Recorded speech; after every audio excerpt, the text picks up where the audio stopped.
मम्मा मुझे कुल्फी खानी है, प्लीज दिला देना मम्मा। अब तो मौसम भी खत्म होने वाला है और मैंने अब तक कुल्फी नहीं खाई।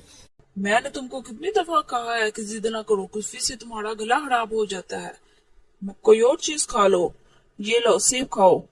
नहीं मम्मा, मुझे बस आखिरी बार कुल्फी खानी है। ज़ैनब, पहले भी तुम अपनी बेइजाजत की वजह से अपना काफी नुकसान कर चुकी हो। मैं तुम्हें कितना मना करती थी कि इतना मीठा ना खाया करो, मगर तुमने मेरी एक नहीं मानी और अब अपनी जिद की वजह से अपने सारे दांत खो चुकी हो। मम्मा, आप हमेशा मुझे ही भला बुरा कहा करें, ये मुनीब को आपने कभी कुछ नहीं कहा। लेकिन मैं हर हाल में आज कुल्फी खा कर ही रहूंगी, वो दिल में सोच रही थी। लेकिन मैं पैसे कहाँ से लाऊंगी? आइडिया मम्मा के पर्स से लेती हूँ।